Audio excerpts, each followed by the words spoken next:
Tout le monde dit que pour réussir dans le business, il faut tout d'abord changer son identité, changer de comment est-ce qu'on se perçoit, incarner la version supérieure, etc. Mais concrètement, quand on parle de changer son identité, personne n'explique vraiment comment le faire et personne ne comprend réellement comment le faire. Et moi-même, je prétends pas l'avoir vraiment compris. Je suis convaincu que les seules choses que j'ai comprises sont celles que j'ai expérimentées et je vais pas, dans cette vidéo, décrire comment changer globalement toute son identité, comment incarner sa meilleure version, etc. C'est très puissant, mais là j'aimerais parler de quelque chose de plus précis que j'ai vraiment effectué, qui a vraiment créé un switch en moi et qui derrière me permet d'effectuer beaucoup plus d'actions. Je ne suis pas millionnaire, je ne fais pas des centaines de milliers d'euros par mois, mais je suis libre de mon business, je peux vivre aujourd'hui pleinement de mon business et si aujourd'hui c'est pas ton cas, je te recommande d'écouter cette vidéo. Quoique en fait, même si tu as déjà réussi, ça peut être très utile parce que c'est vraiment un aspect niché que peu de gens parlent.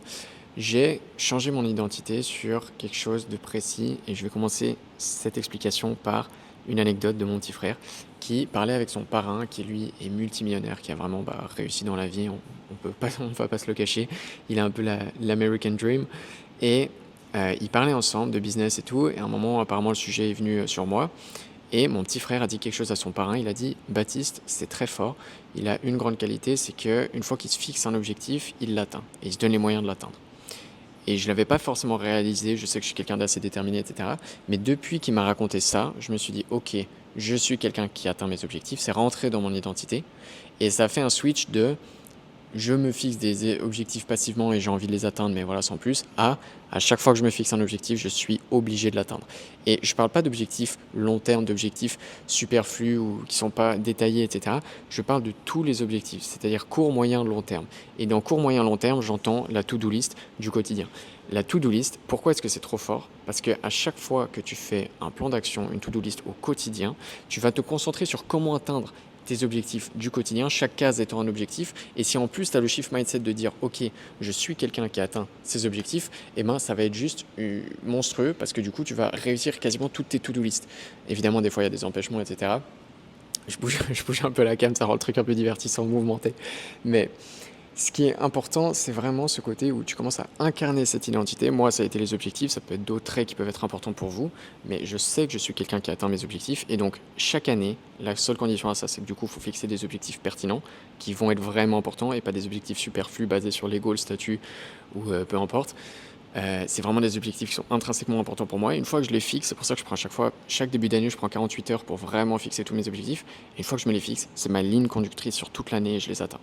Et ça va être du coup mes objectifs de l'année. Ça va être mes objectifs des fois mensuels, même si ça je le fais un peu moins pour être honnête. Mais ça va aussi surtout être mes objectifs quotidiens. Parce que tes actions du quotidien vont se répercuter sur toute ton année. Ça peut paraître logique, mais vraiment tout commence avec le quotidien, quoi. Et donc si tu te fais une to-do list tous les soirs, qui est pertinente, qui et concentrer sur les actions qui vont te permettre de générer du revenu, parce que souvent les personnes s'éparpillent sur les mauvaises actions.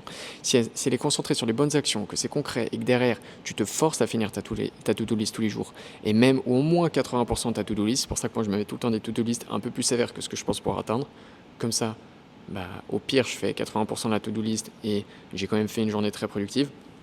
Mais derrière, du coup, ça te propulse en productivité, en ce que tu achieve, comment dire, que tu atteins, etc.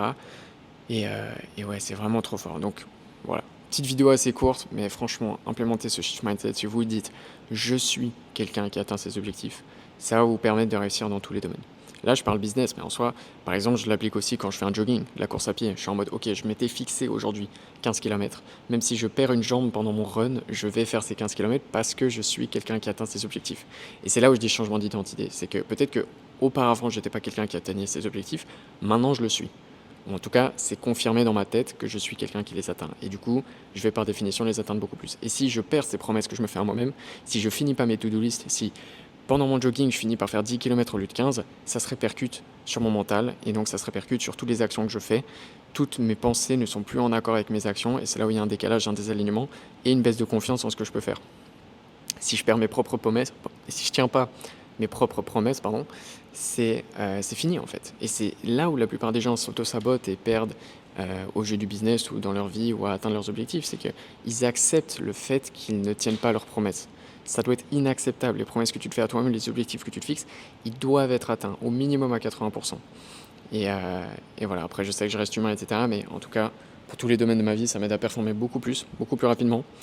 Jogging, business, mais plein d'autres. Même s'il faut relationnel, je sais pas, tous les petits challenges que je peux me fixer, c'est très fort. Et ensuite, mettre des incitations à atteindre les objectifs. Parce que souvent aussi, ça me fait penser à un sujet du manque d'urgence dans l'entrepreneuriat. Les entrepreneurs, ils n'ont pas de patron et donc ils n'ont pas d'urgence. Ils n'ont pas de deadline précise et donc ils doivent s'en rajouter. Et moi, j'aime bien du coup me fixer des objectifs avec une urgence derrière, avec un challenge, un défi, un truc qui fait que si j'atteins pas l'objectif, je suis niqué. Et je vais en payer les conséquences pour me forcer à atteindre cet objectif. Vu que techniquement, sinon, il n'y a rien qui me force à le faire. Donc, je peux me faire des trucs des fois, par exemple, si aujourd'hui, j'arrive pas à courir 15 km, et ben derrière, je sais pas, je vais devoir faire 1000 pompes en rentrant. Ou je vais devoir, je sais pas, envoyer 50 balles à un pote ou comme ça. Comme ça te force à faire l'objectif. Plus concrètement, par exemple, cette année, j'ai fait un défi YouTube où je dois poster 50 vidéos YouTube, sinon je donne 1000 euros à un abonné au bol. Et c'est peut-être pas le défi le plus smart, parce que du coup, pendant l'année, je me suis rendu compte qu'il fallait pas faire du volume sur YouTube, il fallait faire plus de qualité. Mais ça me force à être régulier, ça me force à poster des vidéos, ça me force à être visible, ça me force à être plus présent dans la tête des gens. Et donc, c'est quand même productif. Et derrière, si je le tiens pas, je perds 1000 balles, quoi. Donc, je vous invite à faire aussi des deadlines si vous avez du mal à tenir vos objectifs. Je fais ça avec un client d'ailleurs récemment. Il me disait qu'il n'arrivait pas à faire les actions qu'on mettait en place, il n'arrivait pas à être régulier sur le contenu, etc. Et il s'auto-sabotait. Je lui ai dit, écoute, on peut faire un truc. Si ça te va, on fait. J'ai l'impression qu'il te faut un boost pour faire ces actions, t'as pas assez d'urgence. Donc à l'appel d'après, là on va mettre des actions en place, tu vas me dire si c'est cohérent pour toi. Et à la fin du prochain appel, si tu les as pas atteints, ces actions, si t'as pas effectué ces actions, tu me donnes 100 balles. Et il était là, let's go. Et entre-temps, du coup, il a fait toutes les actions, et parce qu'il voulait pas perdre ses 100 balles. Et derrière, du coup, il a eu beaucoup plus de résultats, parce qu'en fait, ça lui coûte beaucoup plus de ne pas faire ses actions que les potentiels 100 balles qu'il me donnerait. Donc c'est un super deal, enfin c'est obligé pour lui de faire ça. Mais il lui faut cette urgence, quoi. Et donc, il a commencé à faire les actions. Là, il a, il a fait des lives et il y a des réels qui ont explosé. Donc, il avait 100-150 DM par jour qui lui demandaient pour acheter son offre, quoi. Donc, voilà, suffisait de mettre un peu d'urgence. Donc, voilà, atteignez vos objectifs, mais ça doit rentrer dans votre identité. Et si c'est pas suffisant, rajoutez de l'urgence. C'était le petit message du jour.